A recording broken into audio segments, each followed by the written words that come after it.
All right, now we're ready. Okay, so we're gonna do a CMA, and it's 564 Field Stream Way, Lawrenceville, right? Yes. 30044. How many bedrooms and bathrooms? So basically, what I'm doing is I'm getting the information that's on that seller lead sheet. Okay, it's 3 bedrooms, 2 bathrooms. 3 bed, 2 bath. I'm gonna pull up the Yeah, and seller. they don't have a garage. They converted the garage to like a big room. So I don't know if you would call that like a 4th room. Okay, all right. So this is what I'm gonna do. I'm gonna pull up the seller lead sheet so that we can kind of walk through. Let me do share screen real quick. Share, boom, boom. Okay, you can see this seller lead sheet, right? Can you see the screen? It's coming up now.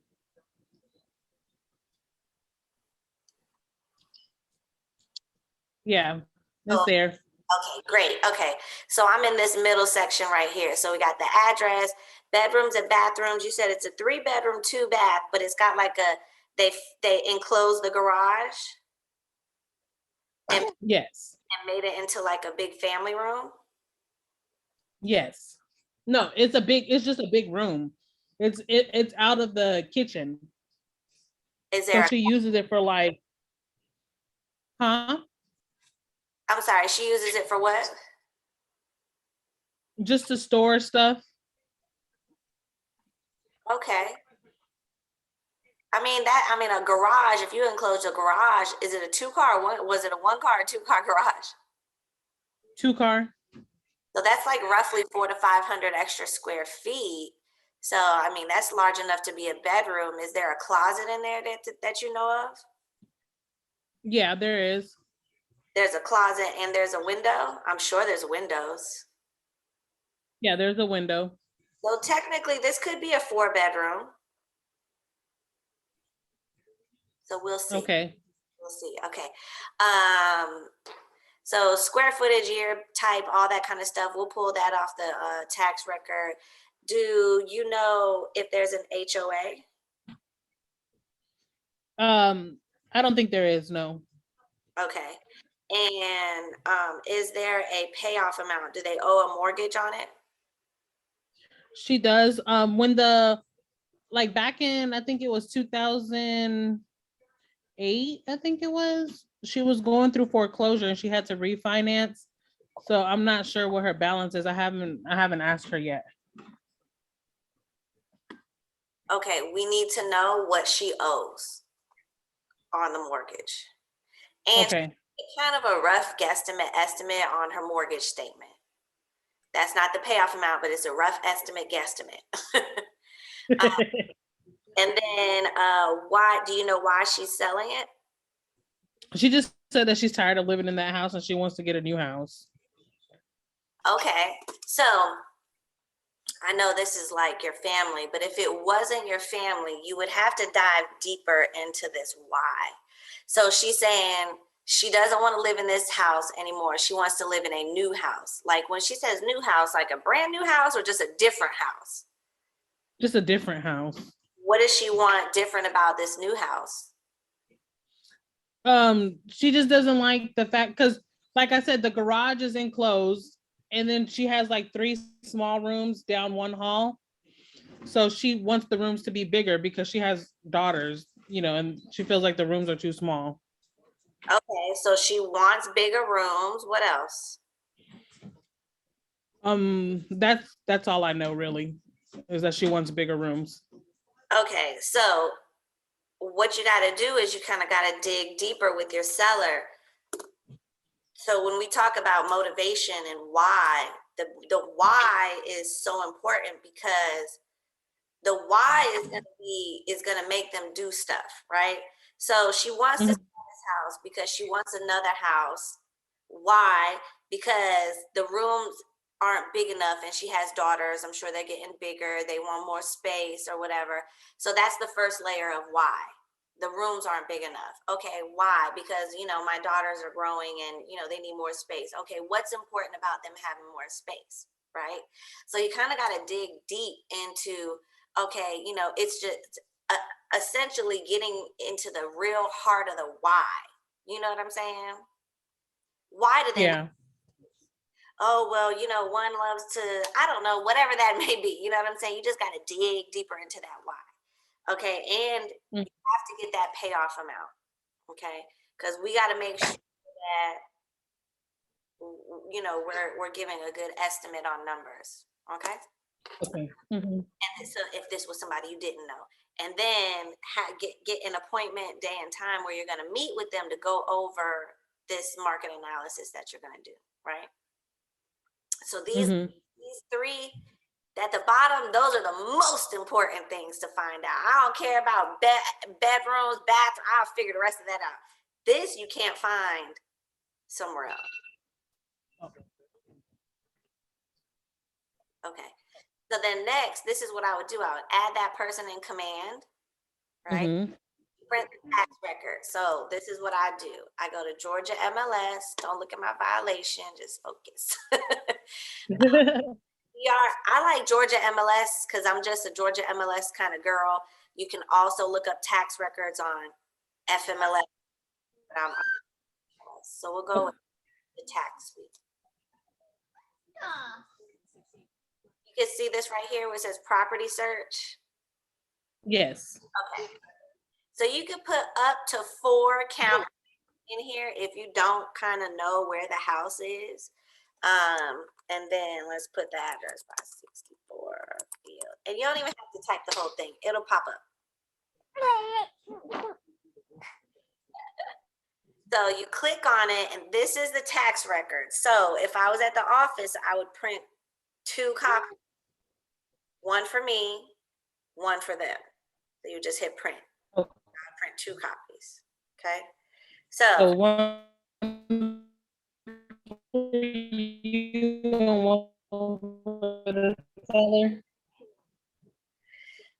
you sound like a robot again, but yes, I think you're saying yes. One for yourself and one for the seller. So 2 copies.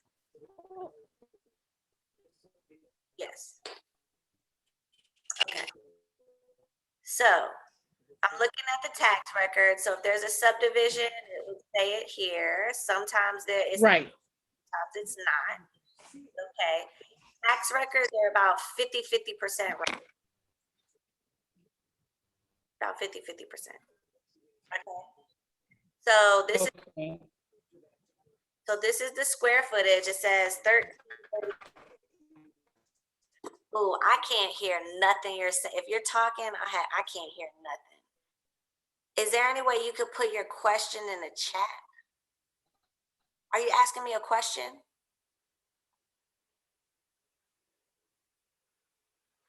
Oh, I can't hear nothing.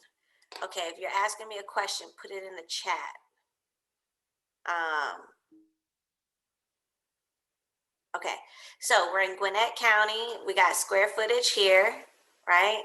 And this is the seller's information. So this is the person that has to sign on the listing agreement.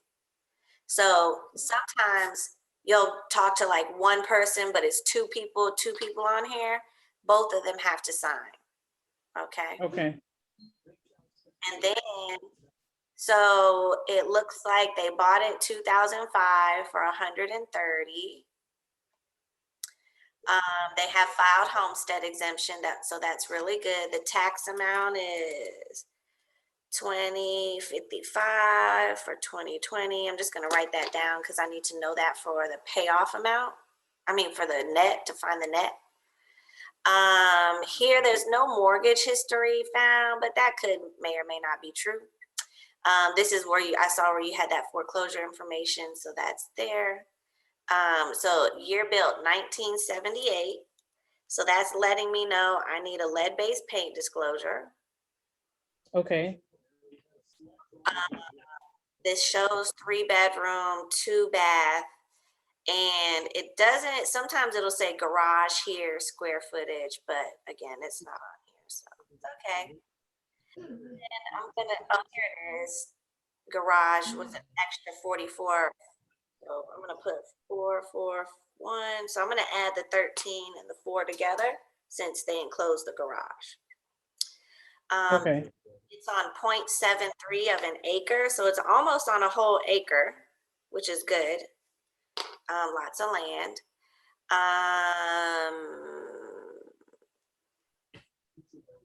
So this is the subdivision, Quail Run. Okay. I'm just gonna write down Quail Run. Okay, so I would print this. Okay, so then the next thing I'm gonna do is do the CMA. So full disclosure, full disclosure. CMA are just guesstimates. Everybody has their own way of doing it. There's no right or wrong way to do it. This is just how I do it. But again, all I'm doing is doing my best guess, and I've never even seen this house. So, no, I'm just showing you how I do it. There's lots of different ways to do it, but this is what I do. Okay, it's a 4-step process. Okay. I like to put this disclaimer out because this is where agents have the most anxiety is the CMA. What's the price? This is what's going to happen in my mind. I'm going to look up information, and what I'm doing is I'm coming up with a range. Like, this is the bottom, this is the top, and the more information I get, the closer I'm trying to squeeze that range in. You know what I'm saying? Mm-hmm. And then Yeah. if I'm doing this CMA and I've never seen the house, I'm kind of just sticking with a range because I'm gonna give you an example. I had a listing appointment in dang, what's that community? Not Water's Edge. It was anyway, it's a really nice community in Stone Mountain. All the houses are nice there, right? So I was like, yes, Mm-hmm. good one. Corner lot. I Googled it. I saw it's a 4-sided brick house, corner lot, beautiful looking home. I did my CMA. I was all ready. 330. 330 was the price I came up with. I get to the house. They let me in, and when I tell you, you've ever seen Hoarders, the show Hoarders? Yes. Okay, so it was a light case of Hoarders with a case of what happened here. Every single door frame and door kitchen cabinet had damage. Every single, I was like, what happened here? You know what I'm saying? And so they're like, oh, have a seat. And I'm like, my leg, like I'm trying to sit on the edge of the couch because I'm like, you had to know, You ready to go? you picked this day and time for me to come in your home, and this is how you letting me see it. Like I would never, ever let anybody, like what craziness. Anyway, I say all that to say is I went in thinking 330. But after I saw the house, it was 180. As is 180. Because somebody's Oh wow. they gonna have to come in here and redo all these cabinets, all these door frames, along with the doors. So much drywall damage, floors, like paint. Like we're gonna have to. So immediately, my CMA went from 330 to 180 based on the condition. That's the only thing you don't know ahead of time if you have not seen the property before. Is what I'm saying. So, Mm-hmm. Yeah. girl, I was like, oh my God. And when you start going on listing appointments with people that you don't know, you'll be so surprised how people just let you come in their house looking all kind of crazy. I've seen undergarments hanging from the bathroom walls and the shower thing. I'm like, ma'am, I don't need to. Oh my gosh. Oh, put your drawers up, please. Okay, I'm here. You invited me, and you just. Oh, she's like, oh, don't mind that, ma'am. I don't need to know what kind of drawers you wear. Okay. Anywho, so I'm putting the disclaimer out there that this CMA is. I'm looking for a range based on the information I have. Sometimes you might see old pictures of the house online where you can kind of gauge, you know, is it updated or not? But this is just a guesstimate, okay? All right, Okay. let's go back. All right, let me share my screen. So, so I did the tax record. So now I'm gonna do the CMA. I have a 4-part CMA. Okay, step 1, part 1, uno part. I am gonna Google it. Google the address. I want to see what the homeowner would see if they Googled their address, right? And I'm specific Right. looking for, is this a ranch? You know what? I'm looking for a ranch house. Hold on. Hold on. For my parents. So anyway, let me digress. I'm looking for Zillow. Okay. I'm looking for the Zestimate. Step 1, this is just my process. Don't judge me. Zestimate. And I'm putting the date, 7/25. Now, the Zestimates are real tricky, okay? They like to switch up on you. So I always write the date and the Zestimate. So right now it's saying 247,700. And I get to see some pictures, okay? Yeah, that's the inside. That's exactly how it looked. This is how it look right now. Let me move this over. Okay. Yeah, she has the tile floor. Tile. Cute. Yeah, she has tile floor. She changed the wood in the kitchen. It's dark now. But yeah, that's how it looks. So the bathroom could be updated. The bathroom has been upgraded. The bathroom doesn't look like that. Okay. And Okay. that's the big room that's enclosed.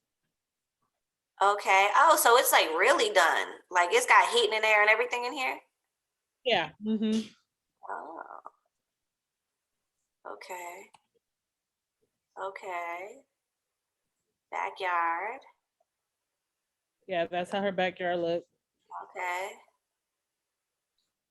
Those must have been the pictures they put when she was doing, because they had listed her property for the foreclosure and they had even included the washer and dryer. She was like, no, not the washer and dryer. Louise, you just gonna give my washer and dryer away. My God. Okay. All right. So this is step 1 of my process. I'm looking up this estimate, right? So it says 3 Uh-huh. I'm checking the information to see how it compares, right? So 247,700. Okay. Step 2 of my process. Yeah, I know, right? NARRPR.com. NARRPR.com. I know it's a lot of R's in there, but you have an account as a KW agent. Mm-hmm. Okay. So I'm already logged in because I'm gonna be in here. So let's put the address in 564 No, you in here. in here. Okay. Field Stream. So as you start to type again, it'll find it. Just click on it. Mm-hmm. This is step 2. This is just my step 2. Okay. Property summary 225. So I'm gonna write down NAR under my Zestimate. Zestimate said 247. NARRPR says 225.30. Okay. And that's again, I'm looking to see if this information is consistent. 3 bedroom, 2 bath, square footage, 0.7 of an acre. Now, there's a range from 205 to 245, right? This is a range. And it says the high score goes towards the highest end and the low score goes towards the lowest end. Well, you see it's 5 stars. It's pretty high, right? So Right. it could go from 225 to 245 in that range because the confidence score is very high. So this is how my brain is working. We got 225 at the bottom. We got 247 right now with the Zestimate. Okay, so this is just where my brain is at. 247, 225. Now Mm-hmm. on to step 3, right? Step number 3 for me is FMLS. FMLS. I look at FMLS, but I'm doing my actual CMA in Georgia MLS. not to get confused. But this is just step 3 of the 4-step process. Okay.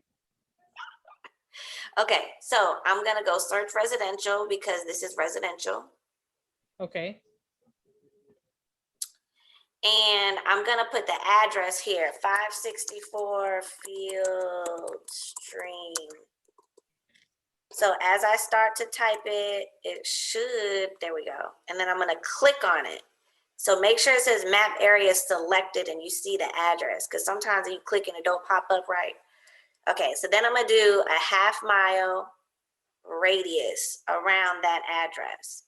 So what I'm looking for on this left-hand side, I wanna see what's active, I wanna see what's coming soon, I wanna see what's pending, and I wanna see what closed in this time frame here, right? Okay, So let me write that down. You said active. active under contract, coming soon, pending, and closed. It's on the video, it's recorded. Oh, that's right. And so the reason why I'm looking for active is because I want to see what the competition, who's our competition out on these streets, right? The pending, I want to see who's going to be my new comps coming up, possible new comps. And then closed are comps. Those are what have closed and the appraiser is going to look at, right? So I got 23, that's a good number. So I'm going to hit results.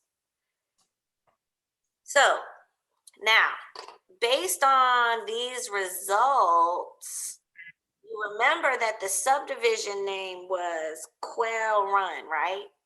So I'm gonna hit subdivision complex and I'm gonna sort it. So right now, I see one other one in Quail Run, right? Now sometimes, like you see how this says Quail Run and this says NA, okay? And this says Yeah. Brookview Trail, and this says Brookview Trail. This is also probably in that subdivision, but the agent was lazy and didn't type the subdivision in. Yeah, that is in the subdivision. Exactly. Now, why would that one say La Mancha up there? Because that's the main road that runs through the subdivision. Well, let's take a look. So these are all the results. You can see them in a line display, or you can hit map. Map. And let's see where they are on the map. Because maybe it's, you know how like there'll be different parts of different phases of a subdivision. Sometimes they have that could be the case here. Okay. So what we're looking at is this is the house. And these are some comps that are beside it. So for instance, like you see how, well, let me do this. You see how this one connects to this one, but this one don't connect over here? You see what I'm saying?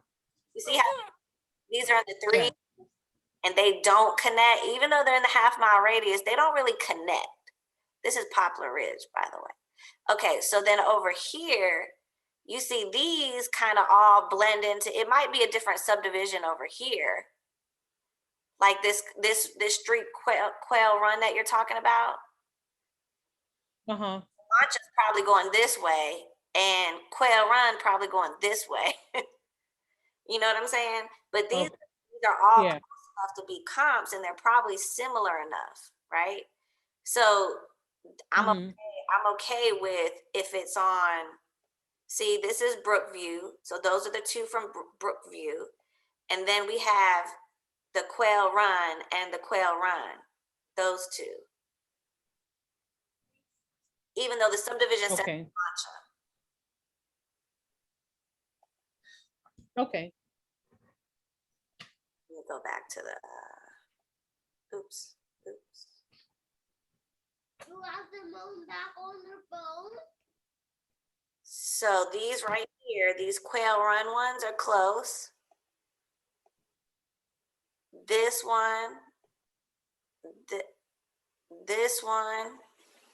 So these statuses are, C is closed. So what's active are these pending under contract. Oops, let me get that one too. right? So let's now, Mhm. we've kind of sorted by subdivision. Let's see. I'm just looking here for similar address. Well, I'm feeling okay with that. So actually what I'm gonna do is I'm gonna refine. I just wanna narrow. I just wanna look at these real quick. Okay, so we got one pending. It's a 3/2/1977. I just want to take a look at it. This is what it looked like. Where's the remarks? No remarks. Wow, so When late. we look at that one that has that 4th bedroom, there was one, it said 4-bedroom. Yeah, but I just want to look at this one real quick because it's showing pending. So this was on the market and just went under contract. So I just want to see how it compares. So it was on the market for 14 days, right? The proposed close date is, it should close today. Should close today. All right, so it looks like a 2-week closing. I'm almost for sure it's cash. Okay. So, all right. So I was looking at the pending one. So look at this. 206 to 259. Now, I've already decided in my head that 225 was my lowest, right? So Right. I kind of want to see what this one looks like. Cause that's 225, right? Mm-hmm. On 0.7 of an acre, 2 years older, a little bit smaller. It's kind of nice. I mean, they redid this. That's cute. Inside looks nice. Yeah, that's pretty cute. Okay, I ain't mad at it. I ain't mad at your little backyard. Okay. Cute. Okay, fine. Right? So listed at 224.9, sold at 224.9. They did 4,500 in closing costs. So it was conventional. It closed in February. Right? So that was quite a bit ago, February. That was 225. Now let's look at this 259. That's this one.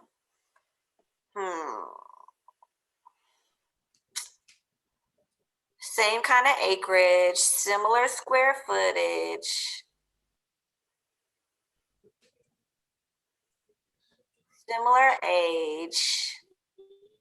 So in my mind, now my mind went from 225, my range 225 to 259. You see what I'm saying? Versus a 245. Yeah. So now I'm thinking maybe we could get some more. Maybe we could get some more. You know what I'm saying? If she's updated the bathroom and all that kind of stuff, so 225 is extra low. Like I definitely wouldn't do 225. You know what I'm saying? So now that I'm looking at it, we got 259, 225. So what's that? 225, 260. So I'm like $35,000 spread. So let's say 230 to 260. So this is what's happening in my head. I'm just talking out loud. So I'm just kind of getting this range. So I'm like 250 something, maybe 240 something. Let's keep digging, right? So this is step 3. Yeah. So step 4 is I'm going to Georgia MLS and I'm going to Cloud CMA because that's do the CMA that I'm going to print. Okay.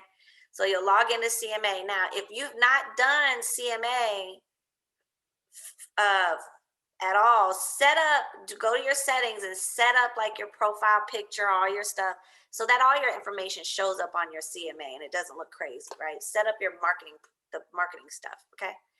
If this is your first time. All right, so I'm gonna create a new report, CMA. Oh, where'd you go? Uh-oh, did I lose her? I'm gonna keep going. Okay, so I'm gonna put it under your name. I'm gonna put the address in. Again, it's just like the other ones. It'll pop up and you'll click it. And when you click it, Usually it'll pull up the tax record information, but if not, that's okay. So we're gonna call this one a 4-bedroom, 2-bath, and let me add up this square footage. So we had 1335 plus 441, 776. The type is residential. And then I'm just gonna go with a quick and dirty and see what happens. Are you back? Okay. Yeah, I'm back. Okay. I was like, oh my God, is she there? She's not there. Okay, I see her back. All right. So I just put in your name, address, information. Now I'm about to pull comps real quick.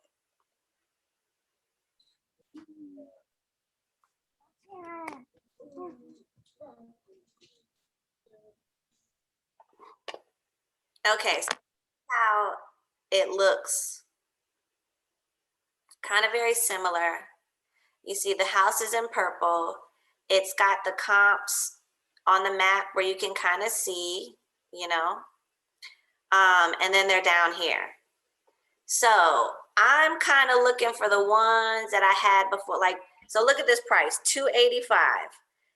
This is not near where we were looking at. Okay, $254. Let me look at this one. No, doesn't look the same, not similar. Quail Run we know is in there. Let's see what Sancho looks like.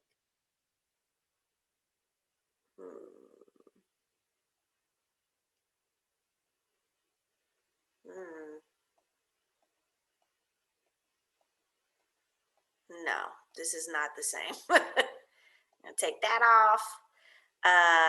Brookview. Nope, take that off. Oak Ridge Way, Poplar Ridge. We could take these off. Pintail, take that off. Brookwood. I want to bring this one in. Quail Run. I want to bring in, let's look at this one. Nope, this is not the same. Take that off. So right now, if you see this kind of range where it says 206 to 250, so I'm gonna look which one is 206. Brookview Trail. You can actually take this one off. So now it's kind of telling the story that I'm thinking, right? In between this range. Let me look at the 211. Okay. The range from to 250. I can kind of hear you. I'm really, I'm looking for the range because I kind of want to tell a story with this CMA to the seller. So now is important to kind of know what their payoff amount is and how much are they looking to walk away within their hand, right? So based on this information and without me seeing the house, and right now, there's really nothing that's on the market right there. You know what I'm saying? So based on kind of what condition and all that kind of stuff is, I would kind of lean, in my mind, now this depends on what it is they want to walk away with. So for example, this purple part, when you hit this drop down, this is where you do the net sheet. So the net sheet, let's say they have a mortgage payoff. If you had to guesstimate a number, like are they selling this house to buy another house, right? Right. And so they're probably going to need some down payment money, right? Yes. Do they have an idea of how much they want to walk away with in hand? I haven't discussed that with her yet, just because it was just like a casual conversation when she was telling me that she was looking to sell. So I didn't really like get into to how much, you know, she was wanting to earn from the sale. I can only hear like a little bit of what you're saying. So what we're gonna do is I'm gonna kind of guesstimate. Let's see. Let's see if I can look right now. Pulling up the tax record from FMLS, just to kind of see if we have any other mortgage information. Um,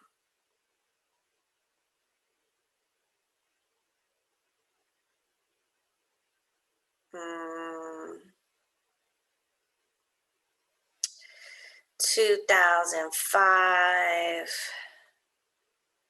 2005. I don't see. So let's say worst case scenario, they owe 130 because they've been in since 2005,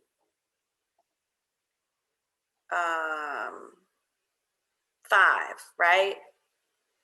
It's almost 20 years. That's a long time. Let's just say they owe 130, right? Okay. So you have your mortgage. Oh, I lost her again. Oh, okay. Let's just say she owes 130.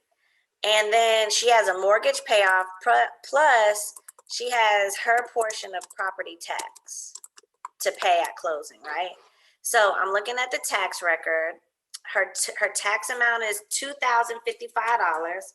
So this is what I'm going to do. I'm going to do 2,055 divided by 12. So it's roughly 171 a month. So it's end of July. So let's say August. Let's say we list in August, we close in September. September is 9 months. So I'm going to do 171 times the 9 months. That's roughly 1542, right? So they'll have to pay 1542 towards taxes, roughly, right?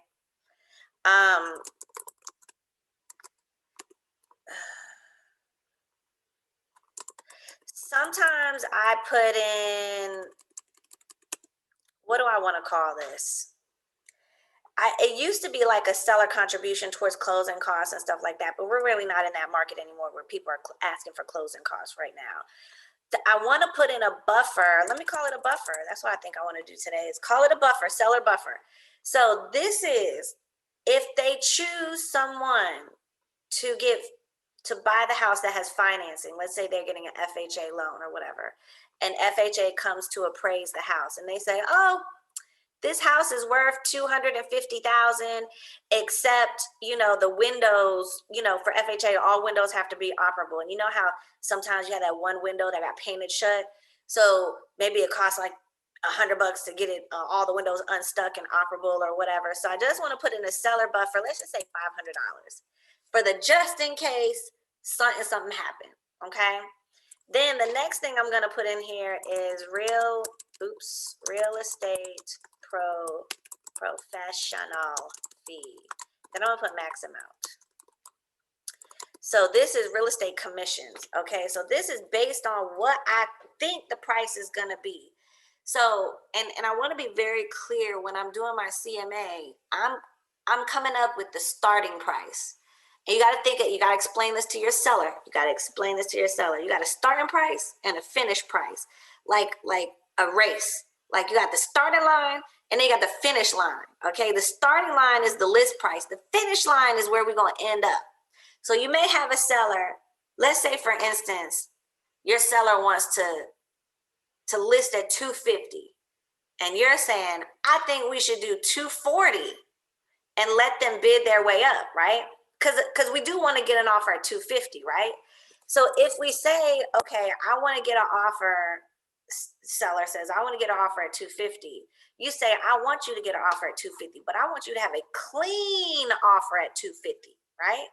So if you list your house and you get one offer for 250, or you list your house for 240 and get 10 offers that go above 250, these are going to be more cleaner offers because they're competition versus the one offer where they may ask for a warranty and a termite letter and all this. And no, right? You got 10 offers. You can say, no, No, no, no, no, no. You can have the cleanest offer, period.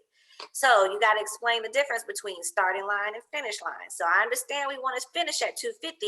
Let's start at 240 to finish at maybe 250, 255, 260, right? Let's work our way to that 250 the cleanest way possible, okay? So I put in 240. I know it'll probably, if I list at 240, it'll sell for more than 240. I know that, right? So, Right. oh, you're back. Oh, you're back. Okay. I just was like, Yeah, I had to come outside. For some reason, it works a lot better outside. okay, awesome. Okay, because I was like, I'm gonna just keep talking. It's recorded. I was like, man, I was so mad. Oh, that's okay. That's okay. I got you. So right now we're talking about net sheet. So I was estimating a price at 240, and then I'm figuring out commission. You got to do 240 times 6%, because when you list a property, you charge 6%, and you will share 3% with the other agent if there's another agent. So I want to do the fee for 6%. So at 246% is 14,400. So based on, and I was saying this is a starting price, 240. I know if we list at 240, we'll get offers more than 240. Okay. So worst, and I like to show them kind of worst case scenario, because I kind of want to under promise and over deliver. So if I know, and this is where the big why comes into play. If I know her big why to sell this house is so that her daughters can have more space and, you know, enjoy, you know, their growing years or whatever. So the goal is to get enough to buy the next house, right? Right. So I guesstimated if her mortgage payoff was 130, because she bought it for 130. So let's say her mortgage payoff is 130. I mean, she bought it in 2005, so I can't imagine her, unless she refied and cashed all the way out. We don't know, right? It doesn't look, I don't see mortgage history on there. So we're just going to go with this until you find out the real number. You put the real number here. Okay, but let's say it's 130, her portion of property tax, a little buffer money just in case, real estate commissions. She should net a little over $93,000 in profit. Okay. Now the buffer money, what would that go towards? So buffer money is like if somebody's getting financing to buy this home and they get a mortgage and the mortgage company comes to do an appraisal, sometimes the appraisal is subject to repairs, sometimes. And so for instance, with FHA, all windows have to be operable. And you know how sometimes you got that one window that you painted shut on accident, but you don't care because there's a dresser in front of it. Yeah. All windows got to be operable. So that's just a little buffer money just in case there's something that needs to be fixed per the appraisal. Okay. Or maybe inspection if they want to do something, right? But it's just buffer money. So based on all of that, they should walk away with a little over $93,000. Now, that, if you know, let's say you had a conversation with her and she was just like, man, you know, I just need to walk away with, you know, 60,000, enough to put down a down payment and pay to move and all that kind of stuff, and maybe some new furniture. Then you know she's gonna net way more than that. So this is a win-win. But let's say she says, "Oh, I got to net at least 100,000, or else I won't move." Well, you're at 93, but you already know you're gonna get offers more than 240. So it's close. You could get 100 or more. Okay. So again, this whole conversation is going to have to, you got to be more accurate when you get the information from her. So that's why on the seller lead sheet, that information, that mortgage payoff is so important, and that why is so important, because that's going to help you figure these numbers out. So my conversation, for example, let me give you another real life example. I had a listing appointment. This lady, Alicia Ingram. Okay, I shouldn't have said her whole name, but I did. I did. She was a great client. She, you know, she's kind of like an investor flipper, and she lived in this house. She did a lot of work to this house, and I had did a CMA for her, and it looked like she was going to net about $36,000, right? So I go in there, I do my presentation, and I'm like, da da da da da, and you're gonna net $36,000. She was like, if I don't get at least 50, I'm not gonna sell it. And I was like, oh, I wish I would have knew that. Like, before, because I would have came at this differently. You know what I'm saying? Like I would have been like, okay, I know you wanted to net 50. You wanted to net 50 because you were looking to sell and buy another property, and what if you were to get 40? Would you be able to make 40 work? If she would have said, oh, I can try to see what I can do, then that would have been a different conversation. She might have went with it. But I was like, you're gonna get $36,000. She was like, nope. And so you gotta know ahead of time and I don't ask sellers what do they want to sell the house for, because what sellers do is they say, I want to sell it for 200. I owe 100. I'm going to make 100. That's not how it works. Okay. So I want to find out, what is it that you want to walk away from this sale within your pocket? What is that number? And then what is that number for? It's to do what with? Because most of the time people is going to tell you a number higher than what they really need, right? Because we just do that. Okay. I need 25, but I'm going to say I need right? Okay, but if you were to get 40, you still good? Yup. 35, I'll take it. So it's called a financial thermostat. So you can gauge people's. So let's say, for instance, she said, oh, I got to have at least 150 or else I'm not selling. Okay, well, what's important about 150? Well, I need to be able to put enough down on another house and I got to buy furniture and whatnot. Okay, how much house are you looking to buy? And then run that number. How much would she need for down payment? What kind of furniture? What kind of furniture? Where? Okay, so let's put that number, because people always overestimate, right? So we gotta sit down and break that number down with them and say, okay, so you need to do this, this, and this. How much is that? Okay, okay, so that's that number. Okay, so we know we need at least $63,000 to cut even to do what you want to do. It went from 150 to 63,000 when you really break down the numbers, right? Mm-hmm. So you got to ask a lot of questions so you can help break these numbers down, because people are not going to tell you. People always overestimate. Okay. All right. So let's go back. So now we have our CMA. I have a guesstimated price. Now in my mind, I know I put 240 here, but that's because in my range, it was 230 to possibly 260. So if I do 240, I could probably get 250, 260. That's what I'm thinking in my head, right? So that's how I came up with it. Now this is all just a guesstimate until I see the house. It could be 180. It could be 250. You know what I mean? It just really depends until I see the house. But now that I've chosen my comps, I've done my net sheet. So then I'm gonna go up to the top and hit customize report.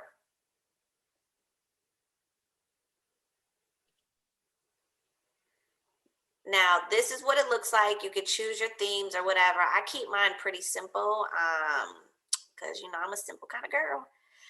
But these are the pages that's in your CMA, right? So you have a title page. You can click on the eyeball, see what it look like, right? See if you like it. Okay, I like this title page. So when you put your info in, your stuff will show up. If you don't put your info in, it'll look blank right here. Now let's say cover letter. What is that?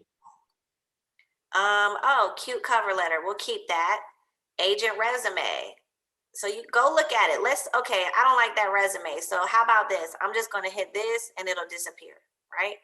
So over here, all the things that you can add into your listing over here, and then you can take some of these, take it away, put it over here.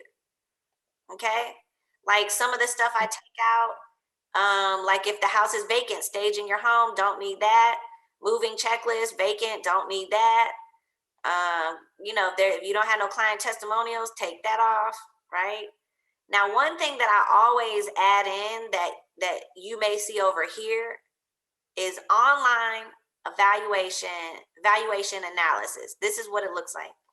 Now, my step one is to get the Zestimate, because here it says how accurate are the Zestimates, right? So Zestimates vary up to 19%. So sold price was 211, Zestimate said 232. So these Zestimates have been higher than what it actually sold for, right? Yeah. So our Zestimate said 247 right now, but Zestimates change. As soon as you list it, it'll change. As soon as you sell it, it'll change. It'll change. right? Even next week when you pull it again, it'll probably change. But I just want to let people know, because sometimes the seller will be like, oh, well, I looked online and it said my house was worth 247. Well, was it a Zestimate? Yes, it was. Okay, well, let me show you how accurate Zestimates have been. They've been over Zestimating. I don't know if that's a word, but that's what, okay. They've been over Zestimating. Okay.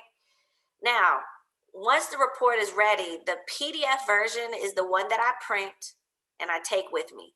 Yes, it's a lot of pages. Okay. That's just part of doing business. You have a lot of pages. It has the map. It has the, the comparables, average price per square foot, the different listings. I like to include the listings because I want them to see, oh, well, my neighbor's house sold for 211 up the street. Okay, but then let's take a look at the inside. You know what I'm saying? But that's not a good example. Like if it looked really, really good, like it was way higher, like, oh, this, their house sold for 250. Okay, well, let's take a look inside. This is how it sold at 250. Look at that. You got an accent wall, right? You set up like a model home. Okay. So I like to include the pictures because I like, just in case they hit me with well, let's take a look. Right. So average price 228, Zestimates on average.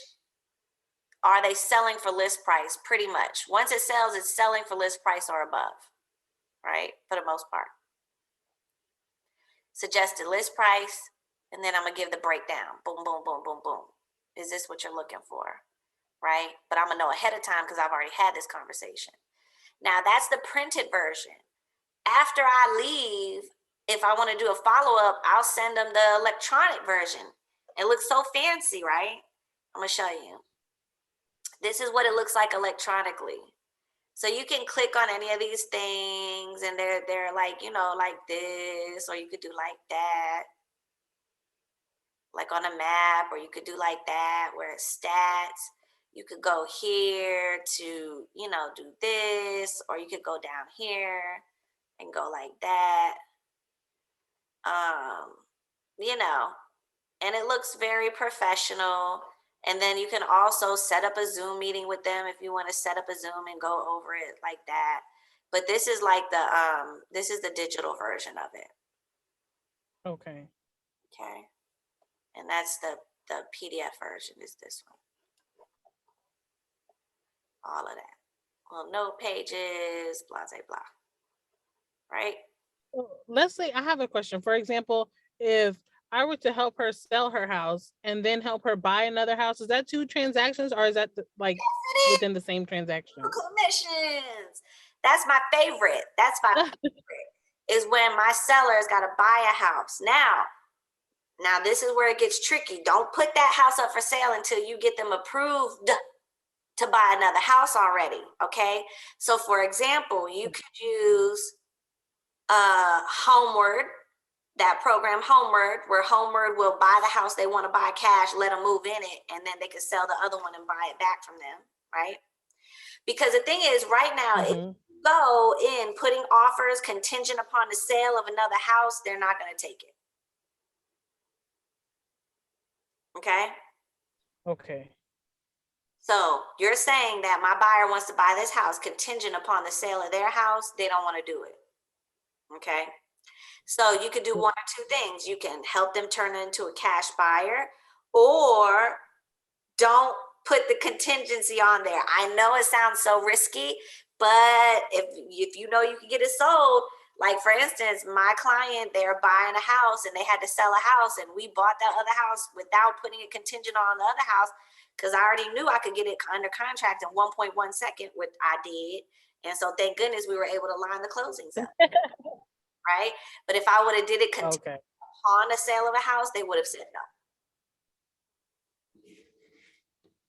no. Okay. Right. Okay. So any questions about this information? So now you got to go back and watch this and do it on your own so it shows up in your thing and it prints with your face and number and everything on it. Right? And then make sure you fill Make sure you fill in your seller lead sheet. And then, so now we're back to the seller lead sheet. Do the quick CMA, which we did, right? And then the next thing we're gonna do is do our listing, get our listing paperwork together. So if I'm putting together a CMA, I'm coming over to do a listing. Like I'm coming over with the intention of you signing a listing agreement with me. So I'm gonna get my listing presentation folder together with my listing paperwork in there, all the stuff that goes with the listing paperwork. And then I'm gonna get it ready for the appointment. If I have time, I might send a pre-listing package, but I haven't done that in so long because usually the appointments are with before the package would ever get there, right? So once I meet with them and then they're wowed by my presentation and personality skills and whatnot, then they're gonna sign the listing agreement. So then this is where this comes into play. These are all the dates. And then this is what you do. I got a listing. Now what? Day one, this is what you're going to do. Check for your agreements, put them in command. Make sure you got these things going on.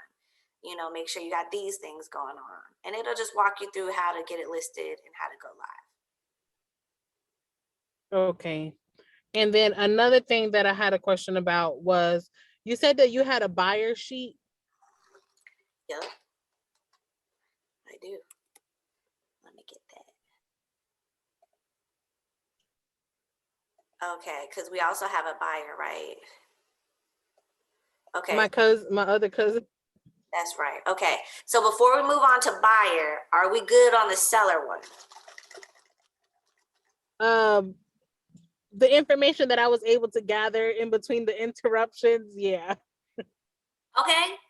Did you like I get what you're saying. Don't worry. You'll get the link to this so that you'll be able to go back and watch it. Okay. But basically the CMA is done, and the only thing you really need to find out for sure is that payoff amount, and then her motivation, like how much money she's looking to get in hand when she moves, so that you know, do the numbers line up to what she's looking for. And then if she, like, let's say you go over there and you show her all this info and she's like, yeah, girl, sell this house. Okay, great. So now, okay, let me back. If it was somebody I didn't know, right? Like not a family member, I would go over there. I know she's selling this house to buy another house, right? So I'm going to go there with a buyer lead sheet as well, right? Okay. Let me share my screen real quick. Oops, hold on. So if I know that my seller is looking to sell to buy another house, I'm going to go in. This is how I would go in. You can see the buyer sheet, right? Yeah. Okay, so this is how I would go in. Hey, Melissa, I'm so excited to meet with you. I know, when we talked last time, we want to get this house sold so you can buy another house, right? And she'll be like, yeah. I'm like, okay, great. Now, so let me break script real quick. This is my buyer lead sheet. Their information, referral info. I need to know where this piece of business came from, because the more you do business, the more that you know where your business is coming from, then you'll be like, okay, let me keep doing that. Okay. So for a buyer, this is what I want to know. And I'm not asking this technically in this order, but this is the information I need to know. Are you currently working with an agent? Well, you already know they're not, right? Because they're working with you, because you're going to help them sell their house, right? And are they a first buyer? You already know they're not, because you're helping them sell a house, right?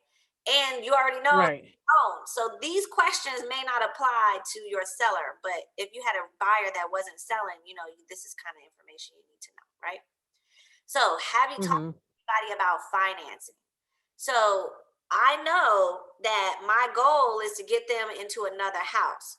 So first of all, I want to find out what kind of house they want and how can I get them qualified to buy this next house before I sell the house they're in. Because the seller cannot back out of a contract. So once they agree to sell the house, they got to get out. Right. Okay. So I'm going to actually skip the financing part, and I'm going to go to find out what it is they want. How many bedrooms? How many bathrooms? And when I say price range, I'm asking them, where do you want to be monthly? Where do you feel comfortable monthly? Because some people cannot correlate a price of a house to a monthly payment. Like sometimes people are like, oh, you know, I just love this house. This is my dream home. The house is 350,000. Okay, great. Now, where do you want to be monthly in your monthly payment? $1,200. Well, that's not your dream home. Okay, that's not your home, period. Okay, so I ask people, where do you want to be monthly? So that way, when I call my lender to say, hey, Melissa's looking to buy a house, you know, they're going to sell a house in order to buy, I need to go ahead and get her pre-qualified. She wants to stay around a $1,500, $1,600 payment per month. So I'm giving my lender a heads up where you want to be monthly so that my lender just doesn't qualify. Now you may be qualified to 350, but you don't want that kind of payment. So you got to ask people, where do you want to be monthly? Because you go under contract and they find out their payment is $2,200 and they're like, what? You don't want to do that, right? So I'm going to ask my client, where do you want to be monthly? So I can give my lender a heads up. How many bedrooms and bathrooms you looking for? What specifically are you looking for in your next home? Because we already know she's selling this house to get a new house for bigger bedrooms. So you already know when she look for houses for her, you got to find something that's got spacious rooms. That's not really something you Google, or you know what I'm saying? You're just gonna have to look through the pictures and kind of see, but you could tell by square footage. So you already know you can't do no 1,500, 17, 1,800 square foot house. It's gonna be small. She's looking for rooms. She wants maybe 24, 25, 26, 3,000 square feet, right? Okay. Those are gonna be the size rooms she wants. She wants bigger. House got to be bigger to have bigger rooms, right? Right. And then, you know, she wants a single family house. She wants a backyard. She wants a garage. She wants all that kind of stuff. That's a single family house. So when I get there, I'm going to say, hey, Melissa, I'm so excited. Thanks for letting me come by today. You know, I know we're looking to get this home sold because you're looking to buy a house with some bigger bedroom for the girls. You know, I would ask questions about the girls. How old are they? Okay, what are they into? Okay, great. You know what I'm saying? Like if I didn't know them, I know you know them, but if I didn't know them, I would ask those questions. And I would say, okay, what's important about this next new house? I know you want bigger bedrooms. What else are you looking for?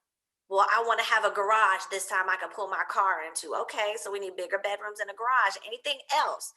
Now, I don't let them go down a whole laundry list of things they want. Okay, if they're like, oh, I need an eat-in kitchen, I need this, I need that, I need that, I need that, then I might go into, okay, I got your wants list. What's your needs list? You only can have like 3, maybe 4 things on your needs list. There's a difference between needs. Let's narrow it down. Right? Because you got some buyers that's like, I want hardwoods, this, that, and the third. And a lot of that stuff don't matter. Like, for instance, I got to have hardwoods. Okay, well, you could buy any house and put hardwoods in it. Okay, that's Right. something that doesn't really matter, right? But if it's something that's like, oh, well, I have to have a 2-car garage, now that's different. That's specific. You can't turn a no-car garage unless you build one, right? So you gotta have to find out what Right. their main need. She needs bigger bedrooms. We know that. She needs a garage. We know that. She could probably pick one more thing. You know, like an area. I got to be in this school district. Okay, right? Other than that, don't let them go down a whole laundry list. And if they do, then you got to write down the laundry list. Write down everything they said and they say, okay, these are all great items. Now, out of this list, what are your top 2 non-negotiables? You see what I'm saying? Got to narrow them down before they go crazy, okay? So I might write down my notes here, what they're looking for, this, that, and the third.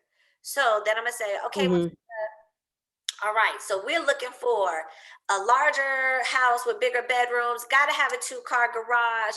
You gotta stay, within XYZ miles of whatever. And you wanna stay in a payment range of, let's say, no more than 1,600 a month. Okay, perfect. All right, great. And so the goal is to find that house for you right now, right? Yes. All right, great. Now, so this is what we're going to do. This is the plan on how we're going to get you there. We have 2 options. We can turn you into a cash buyer, go buy the house cash, move in it, and then we sell this house and you buy it back. Or we can go ahead and get you pre-qualified for a mortgage and then go house shopping with that mortgage. Now, let me come off this share real quick.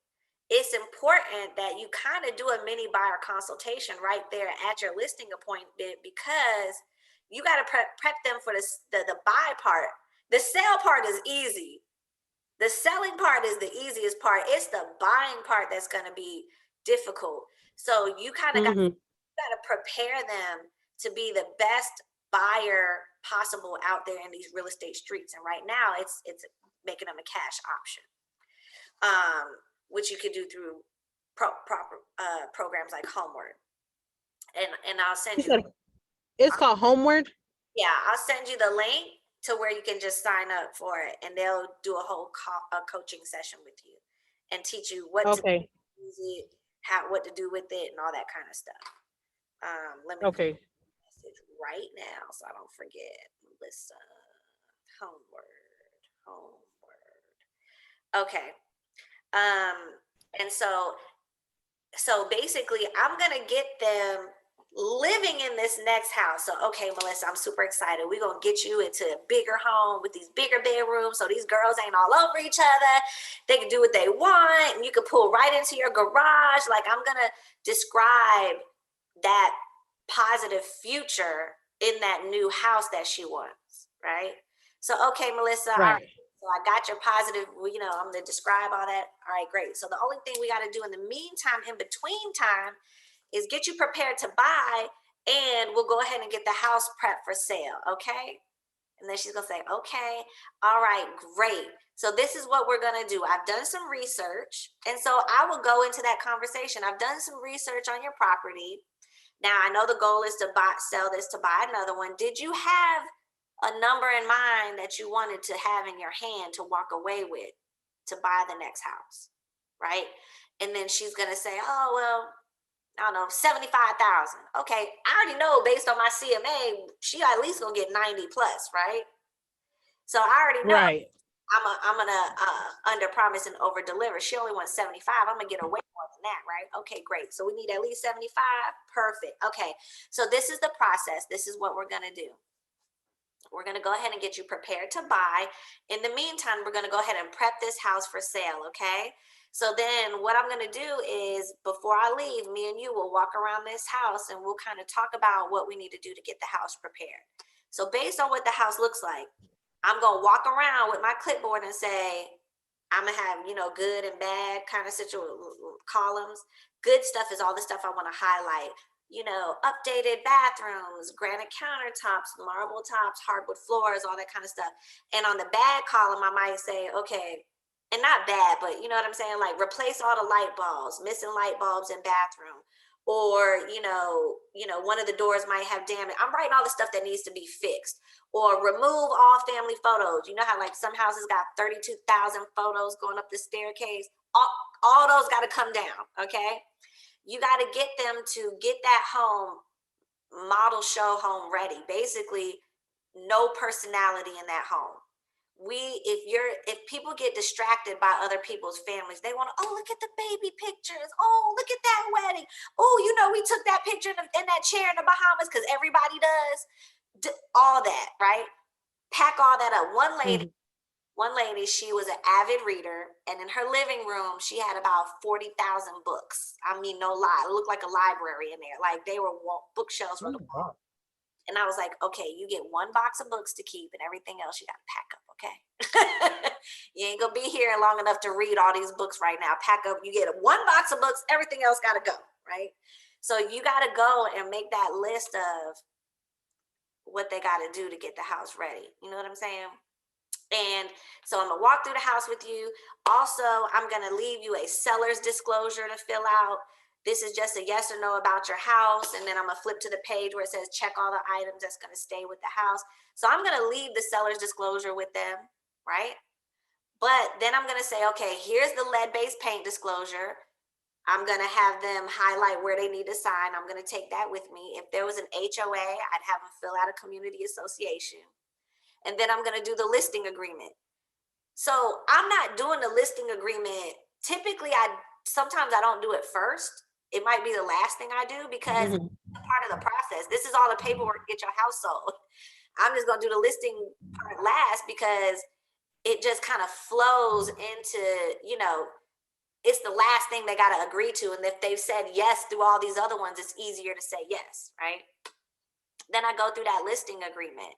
So in that listing agreement, it's going to ask for the date that we're going to go live on marketing. So then I'm going to say, hey, how long do you think it'll take for you to pack up all these pictures and books? Okay, a week. I got my calendar out. Like we're going to fill in the date right there, right?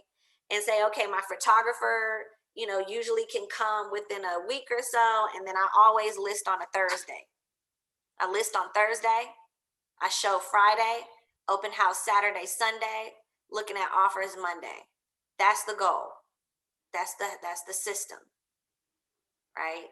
Okay, so list on Thursday. Oh, well, you said this is recorded. Never mind. List on, I was about to write it down. list on Thursday, live Friday, Saturday, Sunday, doing an open house both days, because the open house is for you to get more business, not really to sell the house, right? So we'll teach you how to do the Mhm. open house system to where you can find more sellers and get more listings, okay? However, you're gonna let them know up front you're doing an open house Saturday and Sunday, and they love it because they think it's to sell the house. The house gonna sell anyway. So basically that's pretty much the process. So what I'll do is I will start preparing for the listing, and I'm going to have whatever, if I'm going to have the lender call them or whatever program I'm going to have them go with, I'm going to have them do all that before we go live. Because I want to make sure they're good to go before we go live. Because I know once we go live, it's going to sell. Okay.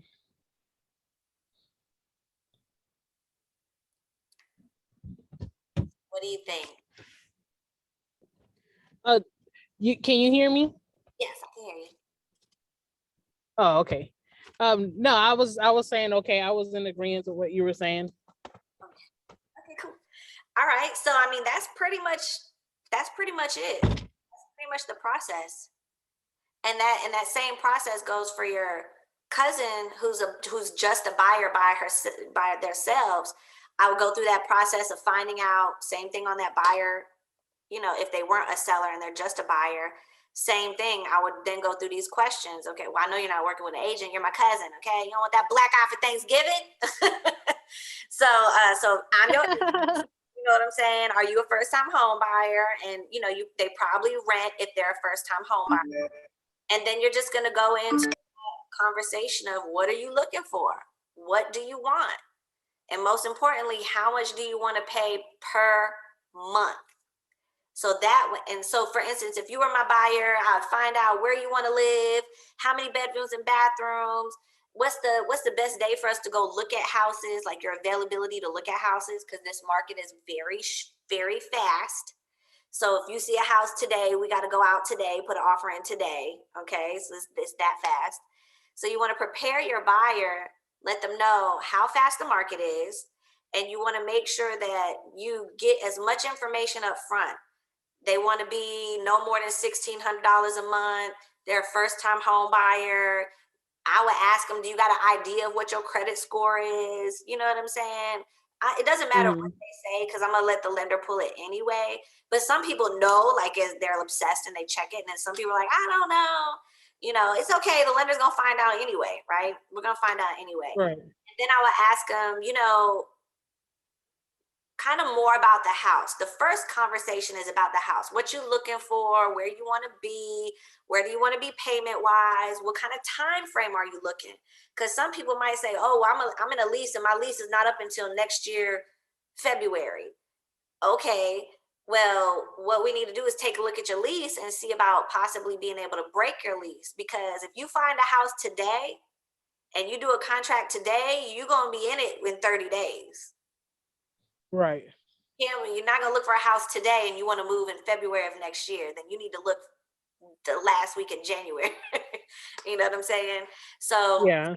typically, if they have a lease, I'll be like, okay, let's take a look at your lease agreement. Most lease agreements say, okay, if you break this lease, you got to give 60-day notice and pay 1 month's rent. Well, that works out perfect because you could give 60-day notice. You got 30 days to look for a house and then close in 30 days. You'll be in your house when you close. And then the next, so let's say, for instance, you close on a house in July. Your mortgage payment is September. Your first mortgage payment is September, so you skip August. You're in the house in July and August. You don't pay until September. So that month of August, you could pay that penalty of that 1 month's rent. So you won't be paying mortgage and rent the same month. Right. Mm-hmm. So find out time frame and then kind of find out, what they're, I keep saying monthly payment because that's kind of the most important thing. And then I'm going to say, okay, great. When is good for my lender to call you? I don't say, hey, buyer, call my lender, because they never do. When is good for my lender to call you? They say, oh, anytime tomorrow. So then I'm going to call my lender, or usually I text my lender and say, hey, can you call Melissa tomorrow after 2 o'clock? She's looking to get pre-qualified. She wants to stay within a payment of $1,700 or less. She's a first-time home buyer. She thinks her credit score is 622 or whatever, right? Mm-hmm. And then let the lender call them and get them pre-approved, not pre-qualified. And most lenders know, get them pre-approved. Make sure they've sent in their tax returns, their documents, and all that kind of stuff.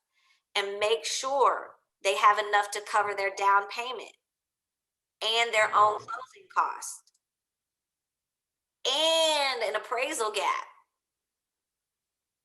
and inspection and appraisal. So down payment, I know it's like, girl, never mind. So on average, now this is just estimates. Please talk to your lender for accurate numbers. These are just estimates. On estimate, people's down payment is going to be between, usually if it's FHA has the best rates right now, it's 3.5%. Okay. So their down payment is 3.5%. So on a $200,000 house, that's $7,000 down payment, right?